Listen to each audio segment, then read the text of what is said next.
And then as soon as I see her, I'll let everybody else in.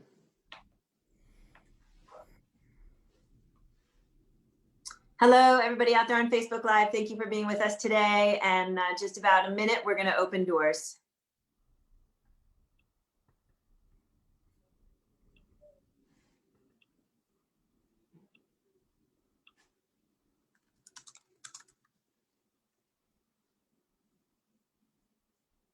Your multitasking skills are phenomenal, Joe. Woo! Some days better than others. Left All brain, right. right brain, middle brain. Half a brain, some brain. All right, great. Here's Erin. And I'm going to, all right. I think I'm going to roll as soon as I see her. Okay, Erin, I'm going to roll. I sent you the lyrics. Do you have them? Okay. Hi, And you know Arnaé's, you know Arnaé's links from prior times, right? Okay. I'm going to open the doors. Thanks, everybody.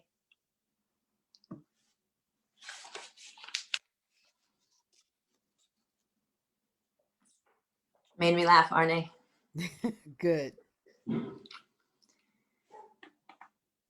Hello, everybody. Hello, all of you faces popping into the room, all these faces that I have come to know and love so much. I'm so glad you are all here today. One little face is popping out. I see Zeta coming in from Chicago. Hello, little tiny Zeta. So glad you're here today. And who else is here today? Becky in Vancouver. Hi, Becky. Great to see you. Sandy in the Yukon. Hello. Deborah in Kentucky. Hello. Hello, Jay in wherever you are. Nice to see you. Arlene in California. Hello. Sheila. Hello. Nice to see you in Florida. Susan in Ohio. Hello. Greetings. Deli in DC with a great shirt. I love it. It says children. That's enough. Beautiful. Love it. Okay. Hindi in Toronto. Hello. And hello again to Zeta, who's now right over there on my screen. And Kathy in Virginia. Wait, everybody's moving all around. Hi, Kathy. Nancy in Washington. And Dennis in British Columbia. Hello. Dennis. Nicola, let's all say hi to Nicola. Nicola, we're so glad you're here today. Lots of love to you. Sarah in Texas, hello.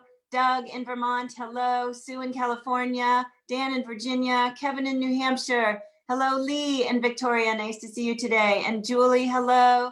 And Annette, hello in California. Glad to see you too. Dion in Massachusetts, hello. Carolyn, hello, Carolyn. Also glad to see you again. And Karen in Utah, hello. And Sandy in Maryland, hello. Bonnie in Idaho. David in upstate New York. Hello, Busy Graham of Carpe Diem Arts and my dear friend. Christiana, hello. Nice to see you. Ellen, hello. And Lynn in Connecticut. Kathleen in Albuquerque. Pam in Maryland. Mary, hello, in Seattle. And Jamie in Victoria. Okay, pause, deep breath.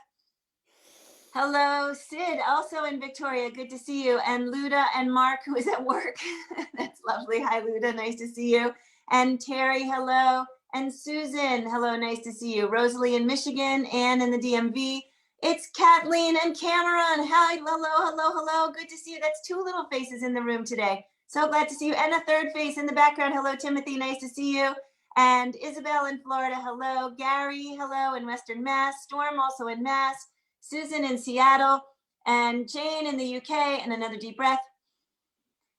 Whew, I'm so glad you guys are all here. Martha in Oregon, Janet in Georgia, Fred in Maryland, Carol, hello, nice to see you today, and Beth in Kentucky, Janice, hello, and Anne in New York, and Miriam and Elizabeth, hi, great to see you today, and Nancy, hello, good to see you, and all the folks who are not on video, Kirsten, oh, hello, Kirsten, nice to see you. Marnie and Marcia and Betsy and Sandra and Joni and Valerie, Margaret, Gwen, Harriet, Caroline, Mommy, hello, and Deborah. So glad you guys are all here today. What a lovely crowd, all showing up, all 76 of us to be here to celebrate and honor Martin Luther King Day, a day of service and a great day to be together. Welcome also to everybody out there on Facebook. I get so much energy out of all you guys, I have to say. Thank you so much for being here today.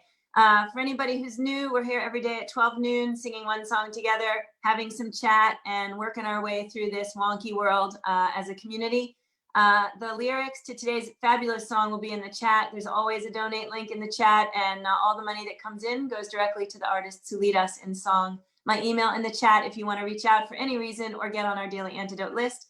And a huge thank you to Aaron Geyer, who jumped into this room at dark 30 to help with the tech. Thank you so much. Much gratitude to you.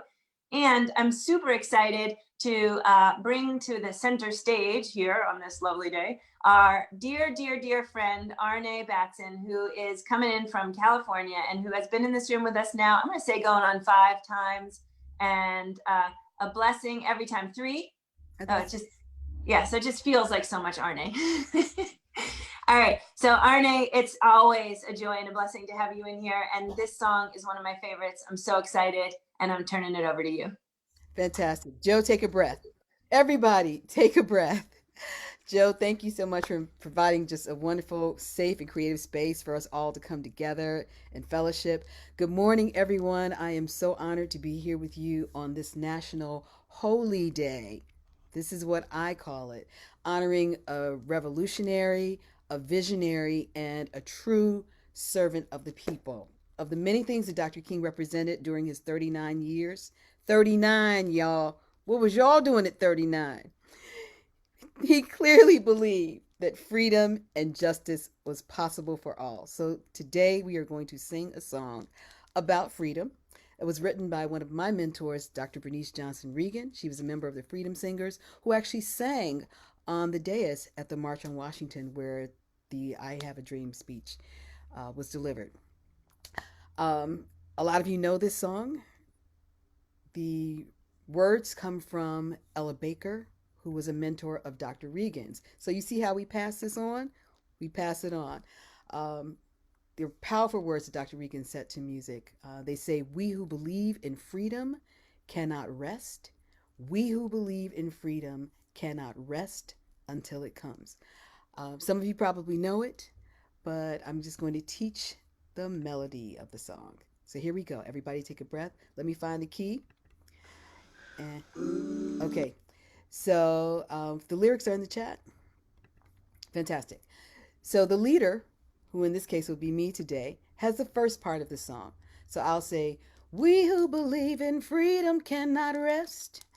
We who believe in freedom cannot rest until it comes.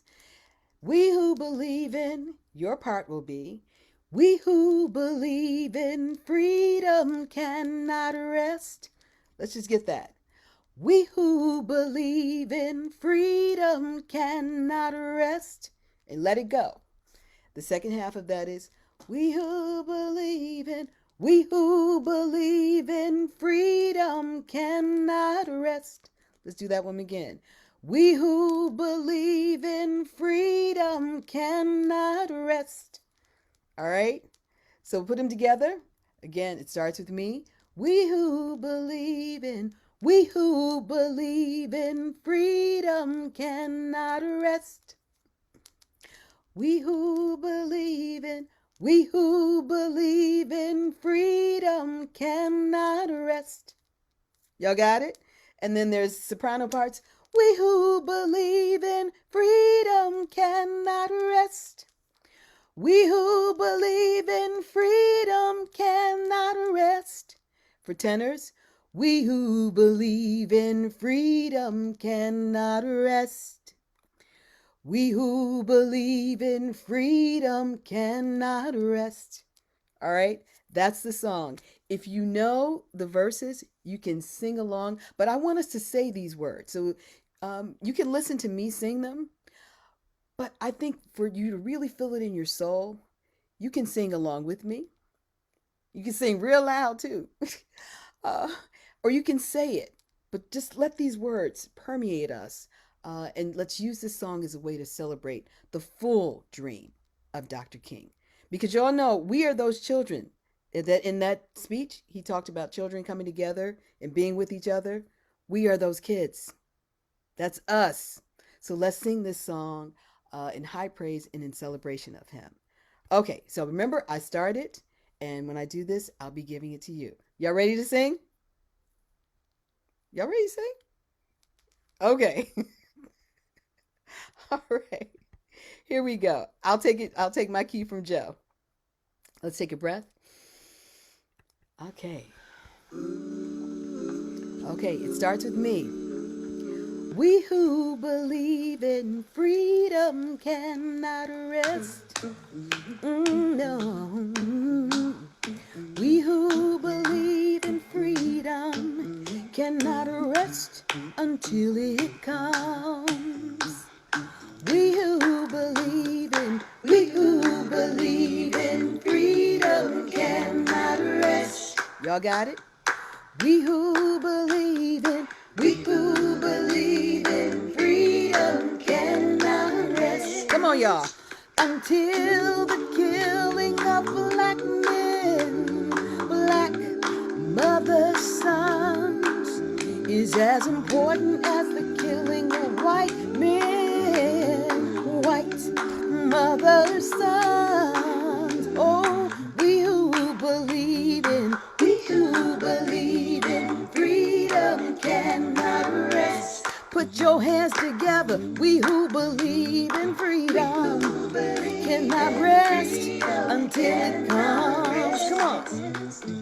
That which touches me most is that I had the chance to work with people, passing on to others that which was passed on to me. We who believe in freedom cannot rest. Hear me talking to you. We who believe in freedom cannot rest until it comes. To me, young people come first. That's right.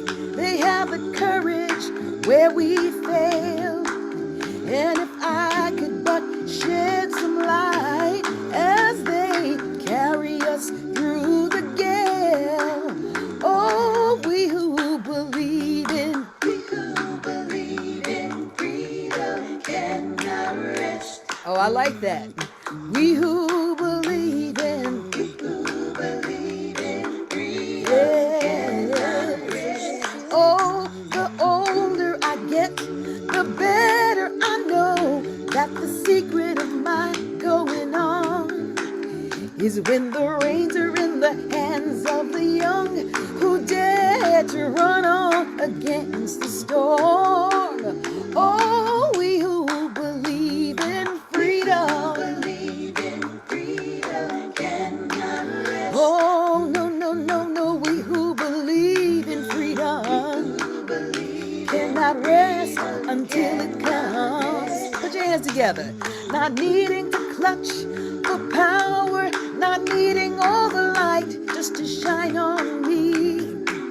I need to be one of the revelers who stand against tyranny. Oh, we who believe, if you believe, do you believe? Put your hands up if you believe, yes. Oh, come on, y'all. Struggling myself don't mean a whole lot.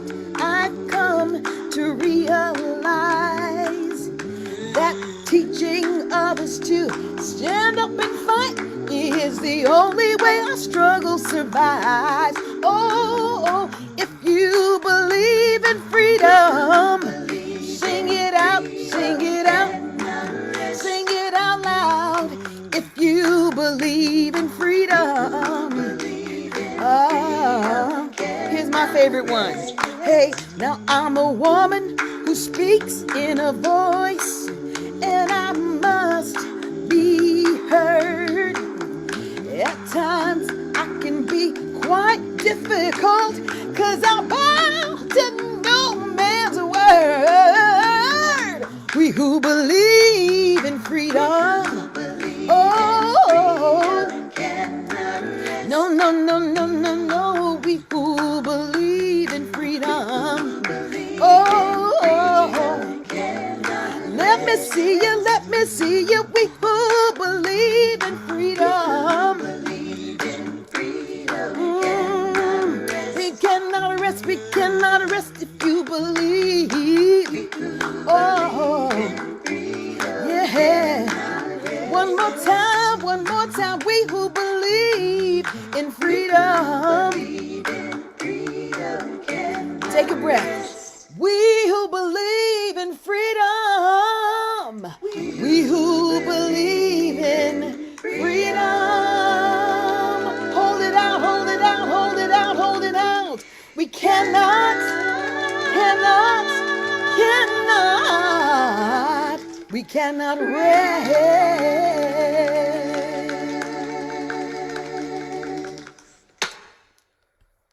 Woo! From the pen of the great Dr. Bernice Johnson Reagon, in honor of the great Dr.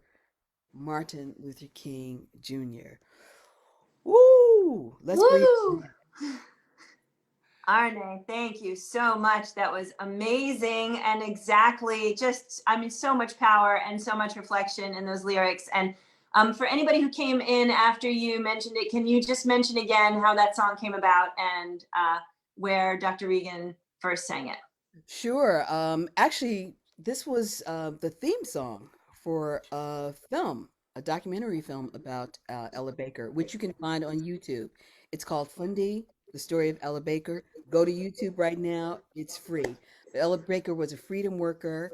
Um, she was Dr. King Sr. So during the March on Washington, I think she was 65 years old when that happened. Dr. King was 34 when the March on Washington happened. And Dr. Reagan, I think she was 19 or 20.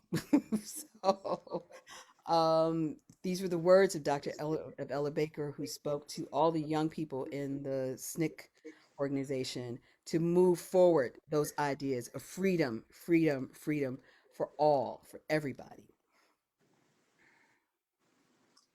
And you mentioned before, you know, the thinking of what it was we were all doing at 39. And there are people like that in the world who come into strong spaces early on and can show us the way in so many ways. And I don't think it matters a hoot right now if you're 9 or 39 or 79 in this room, whatever you are, you can still jump in. And Absolutely. And I'm loving seeing all these young faces because the world that we want for them, we have to make that happen right now. And we see the truth of what is going on. We see the truth of what's happening.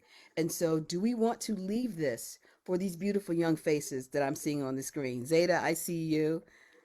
Hi, I see you. Kathleen O'Neill, I see those beautiful faces with you. What are we going to do so that they don't have to grow up and their children or their children's children grow up in the world that we're looking at, that we're living in right now? That's on us. They're going to ask us those questions. How are we going to be truthfully answered for them?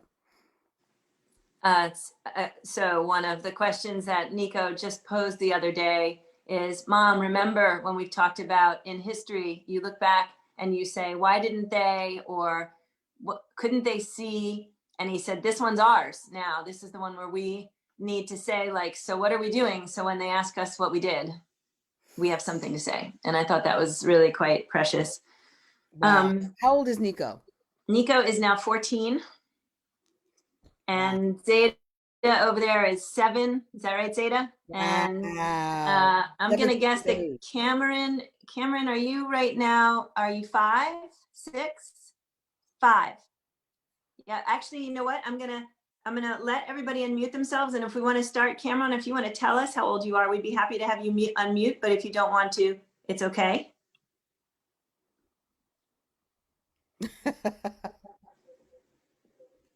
Can you do it or no? Here, wait, I'll send you an ask. And actually, Here we are. Okay. I'm 5, but I'm about to turn 6. Wow. You're about to turn 6. Are you going to turn 6 in January? February 18th. Very nice. That's a We great. really enjoyed that song. Thank you. Thank you, Kathleen and Cameron and Timothy in the background. It's great to see you guys. So actually, I've just given you all the power to unmute. I would ask that you not actually unmute until we see your hands so that we don't end up with cacophony and feedback. But we're ready to take some hands, thoughts, questions. If you want to ask Arnaé specifically what she was doing at 39. No, I'm just teasing Arnaé. All right, gang, I'm looking for hands. Anybody want to say anything on this day? So another thing you could do if you want, Zeta, I've got you, sweetie, and you go ahead and unmute. You can offer up if you want whatever the service is that you're doing today on this MLK Day of Service. Hey, Zeta, go ahead, sweetie. Nico's birthday is on the exact same day as me.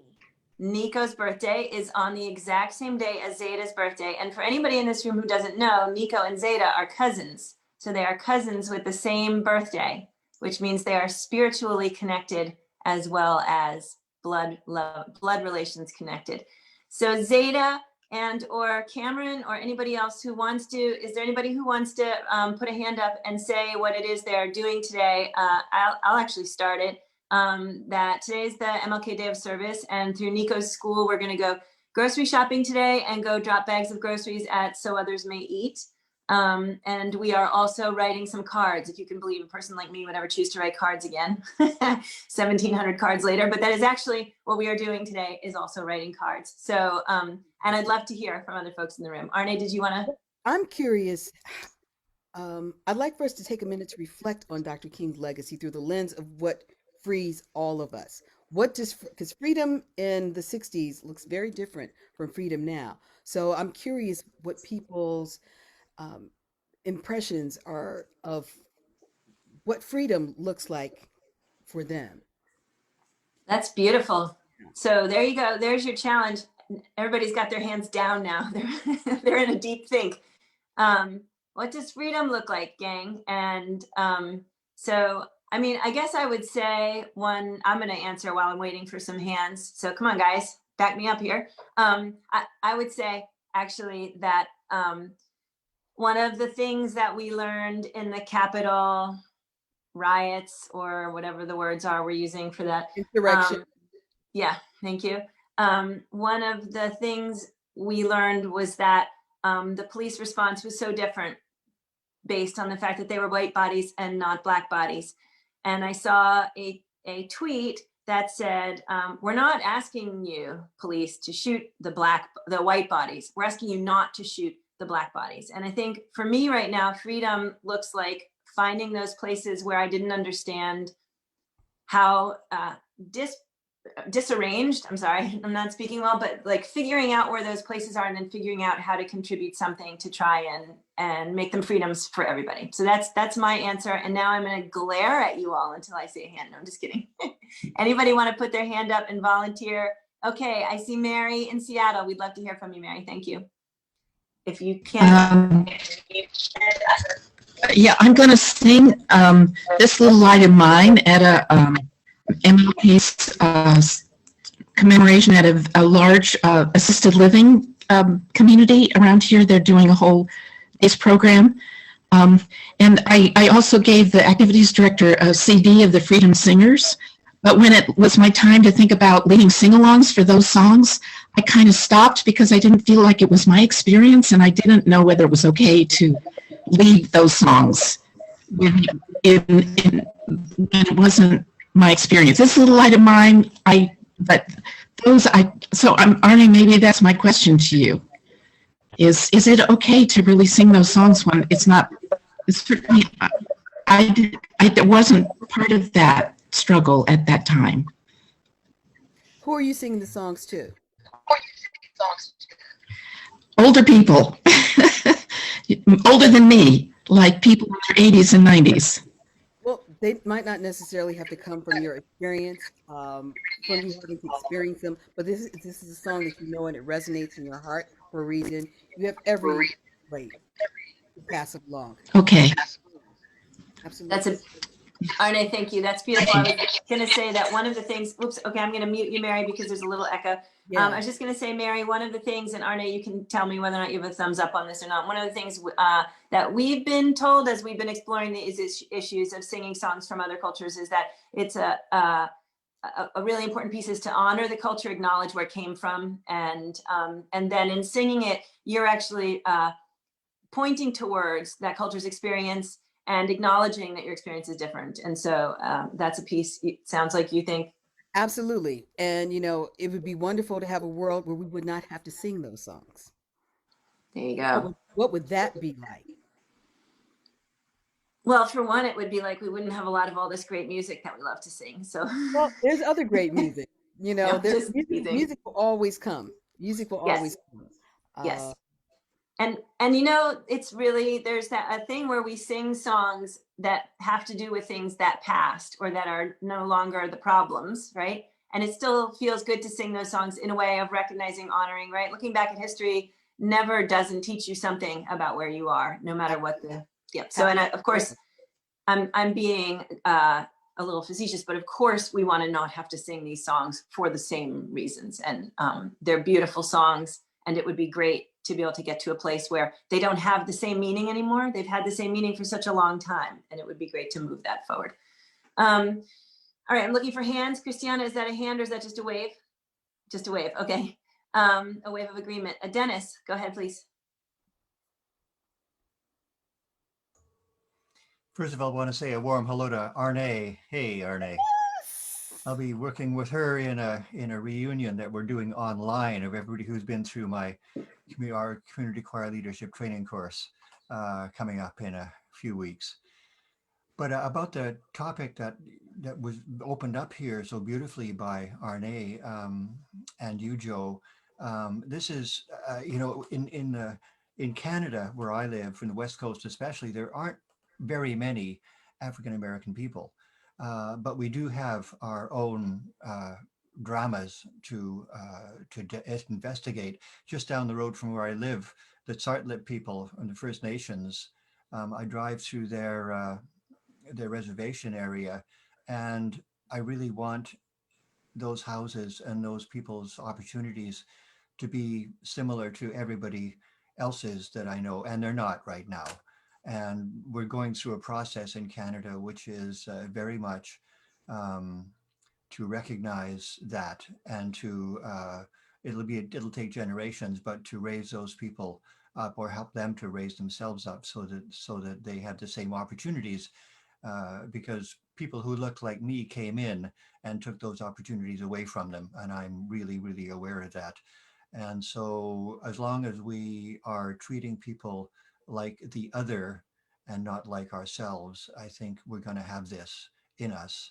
It's a tribal thing that we have to outgrow as a species, and it's a long process, I think. And we see the dramatic effects of it happening all over the world now, actually, but dramatically in your country. And Absolutely, so, Dennis. Thank you for that acknowledgement.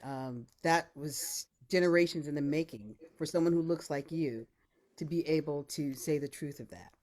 hmm, So I'm grateful for your awareness of it. I'm just grateful for your scholarship in general, just being able to know you. But one of the things that Dr. King was very clear on, um, right before he was murdered, he was working on the Poor People's Campaign.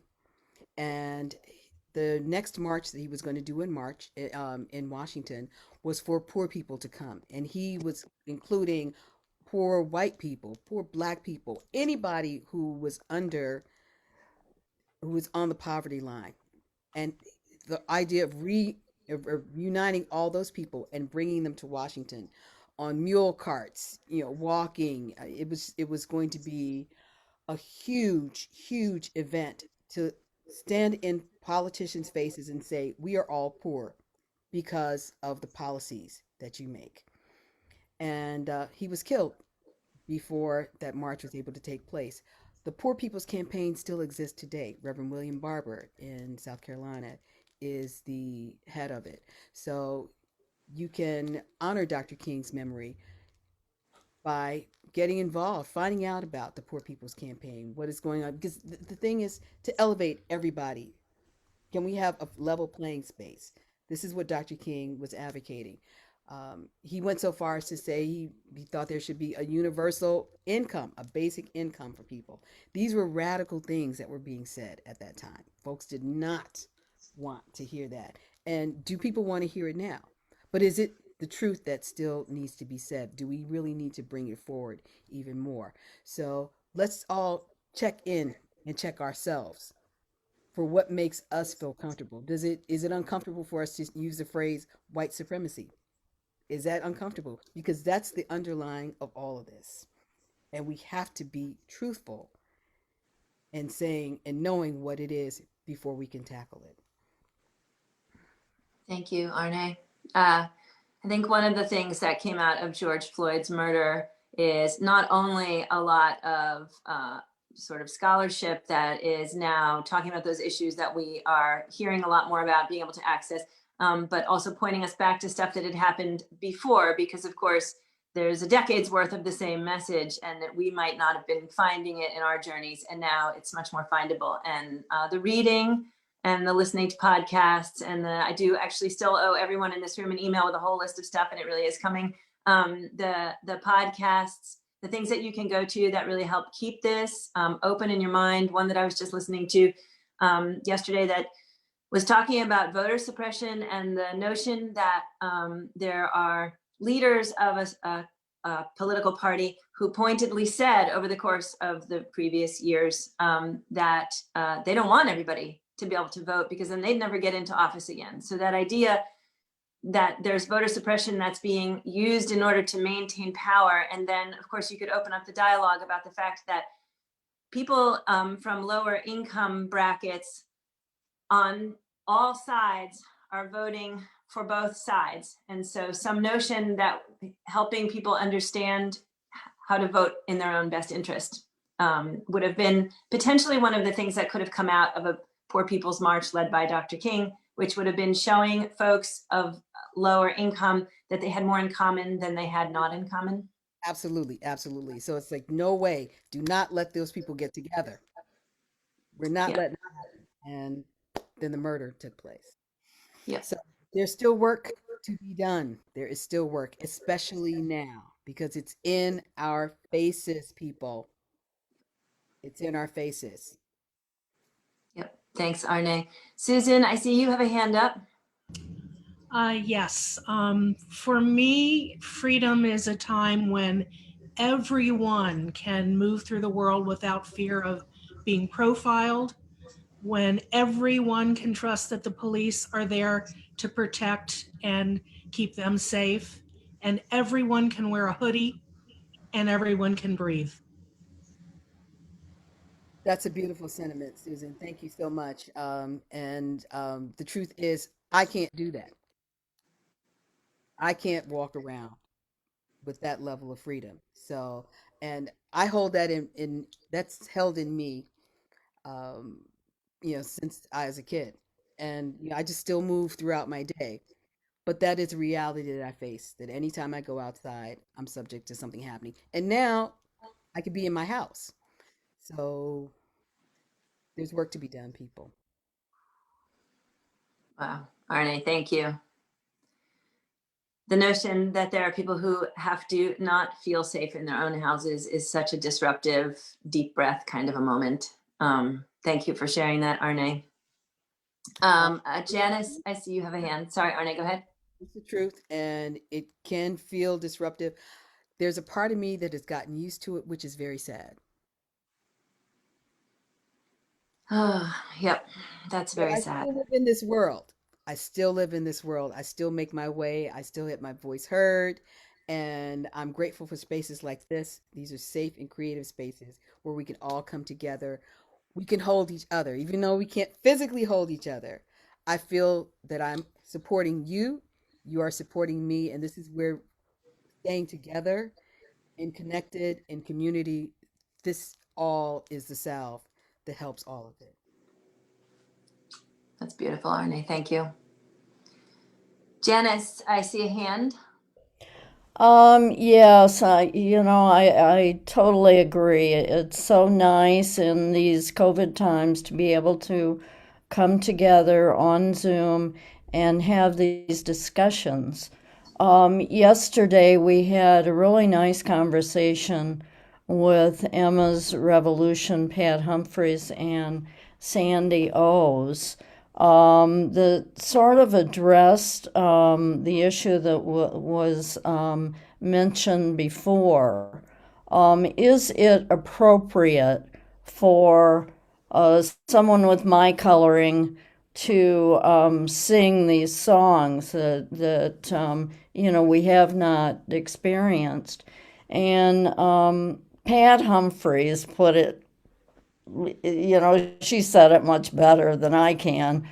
But it's very important that we come forward and say these things, for we are sort of the history of the discriminators, and we need to come forward and speak up for the rights of the people that are being held down. And even some of those people cannot speak for themselves, are afraid to speak for themselves.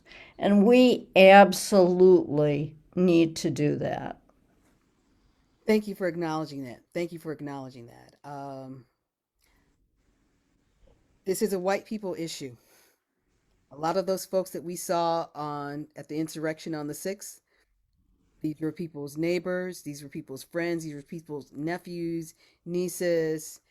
These are your family members. These are the people who grocery shop with you. These are the car dealership folks. These are the folks at the library, in the supermarket.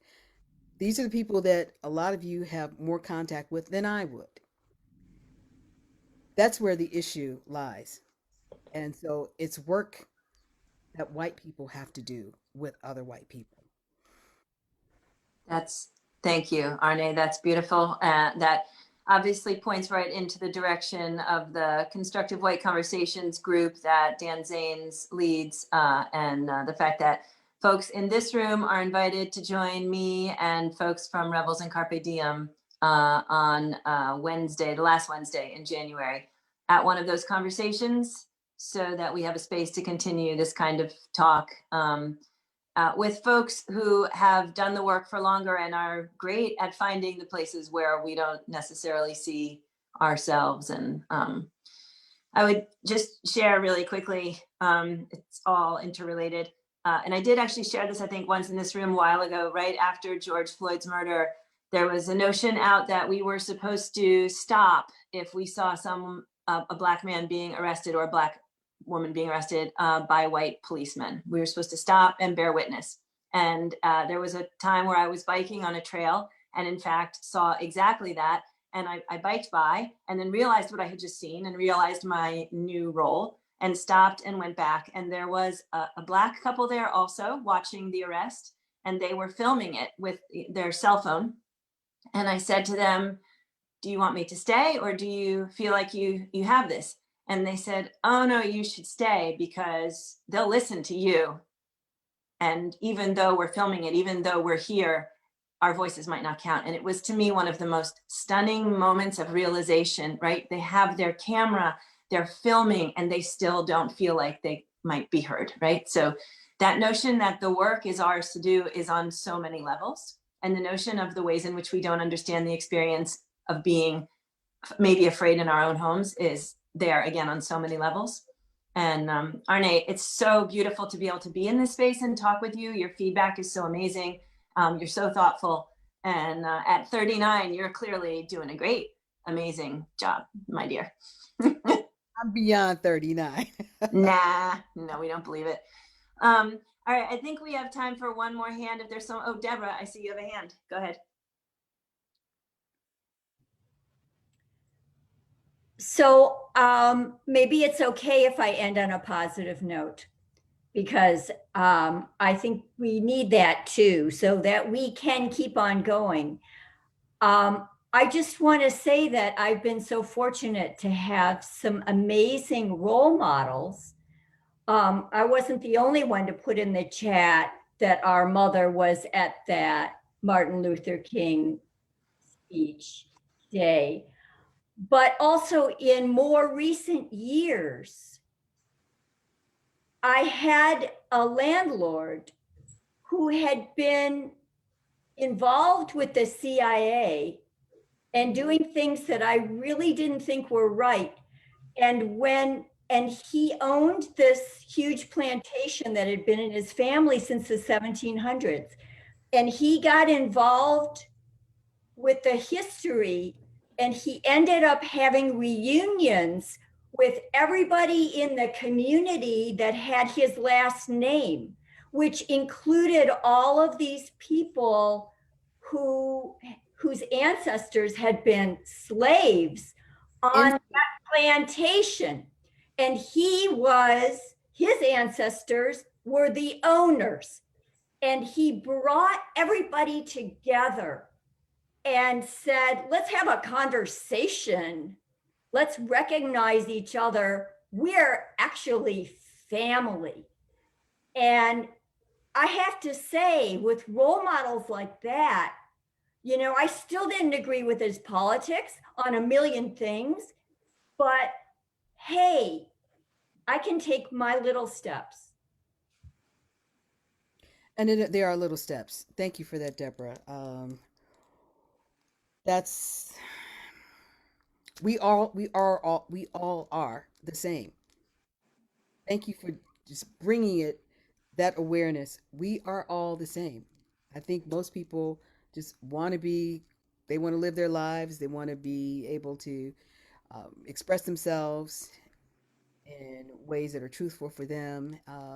And they want joy for themselves and for their families and for most people around them. I think with Dr. King, he understood that there were more people who believed what he believed than not. And so the challenge was to bring all those folks together. And this was during a time when there was no social media, you know, that didn't happen. So folks of goodwill had to come together, and it was a dangerous thing to do. It was very courageous for everyone who were able to be there. Um, I've those stories, those plantation stories, they trigger something else in me for obvious reasons. But I think unity is possible with accountability. The problem that happened with Reconstruction is when the freedom came, white people were mad because black people were rising up, and they said, we're shutting this down. So Reconstruction was less than 10 years. You all do some history. This is all on Google. It's all on Google. And so we have been fighting since the 18, well, it's before the 1800s, but those wars are back now with us. Those folks were not held accountable.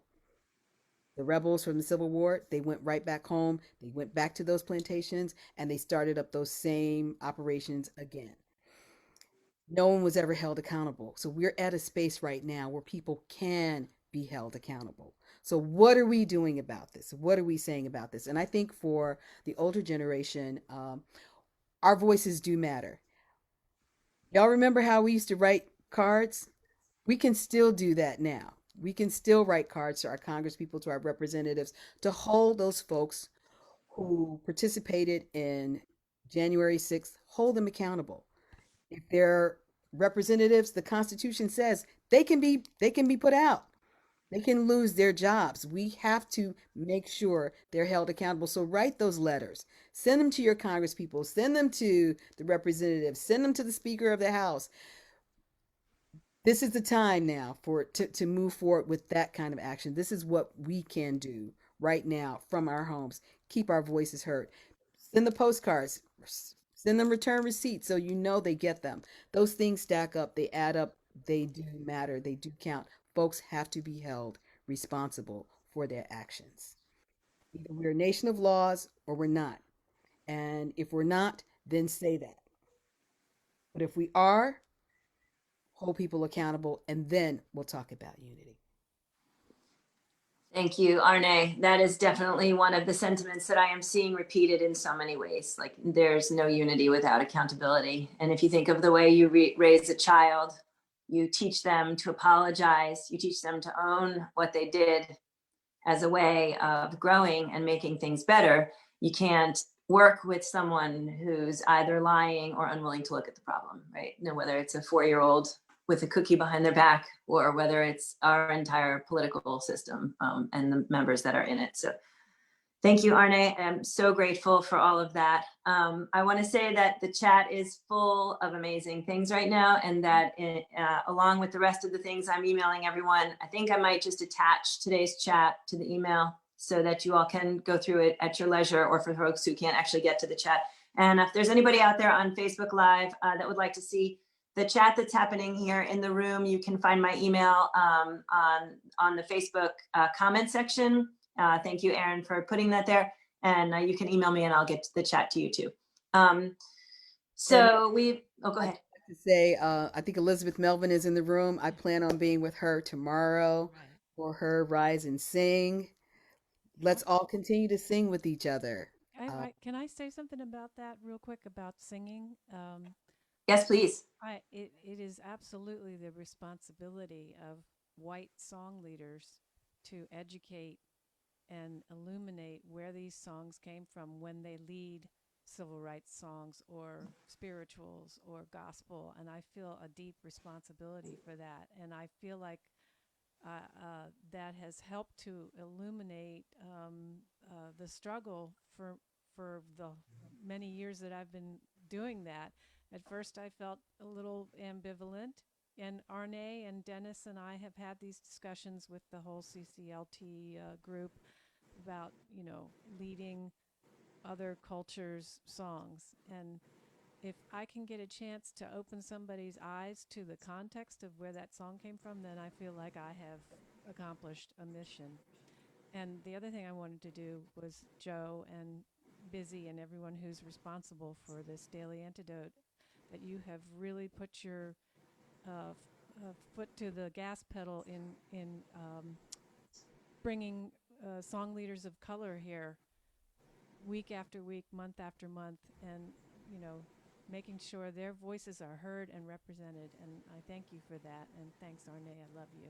Love you too. Let's love you too. Let's hold these politicians accountable. Let's hold their feet to the fire.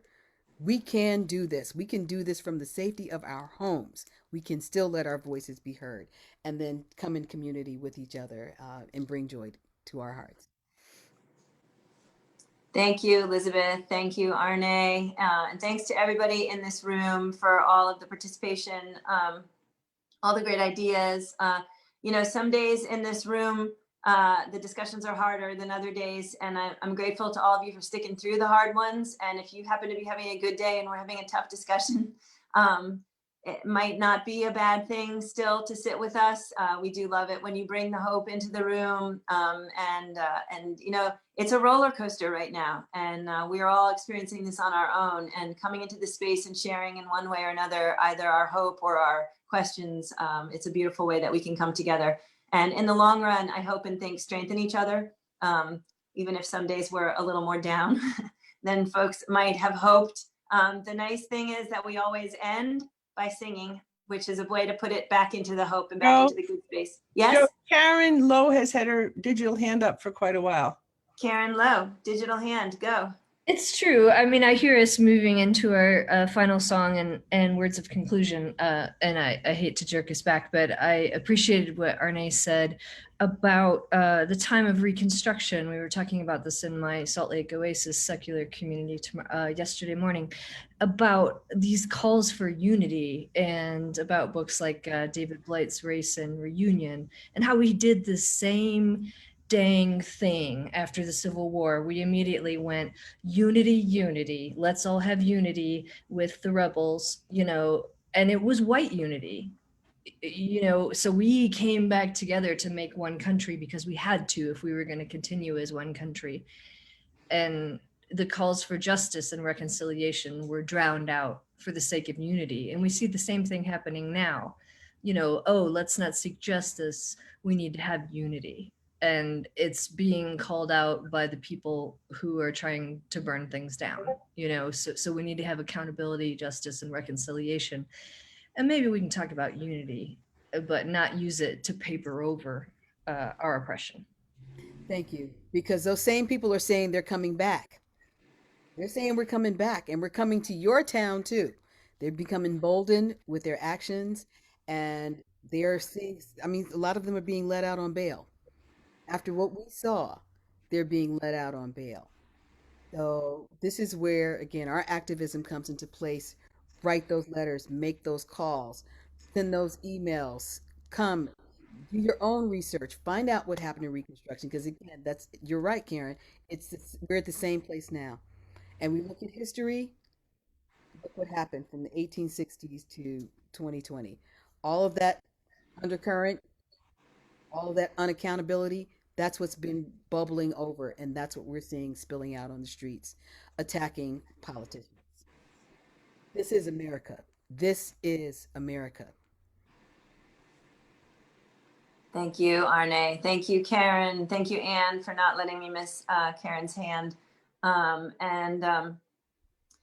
think that the words of the song actually say it all, right? It's exactly where we are. We can't rest right now.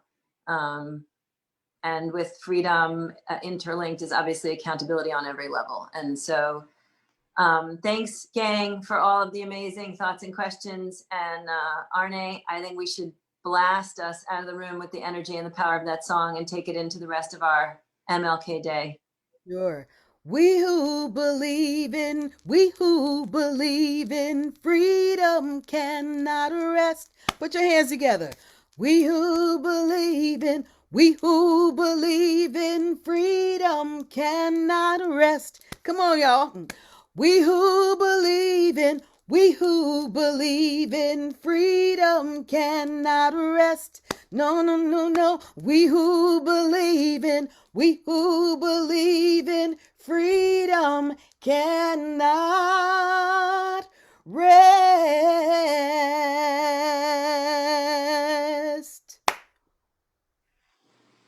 Thank you, Arnaé. Thank you. you. Thank you. Thank you to you and to Dr. Reagon for that amazing song. And of course, your amazing delivery of it.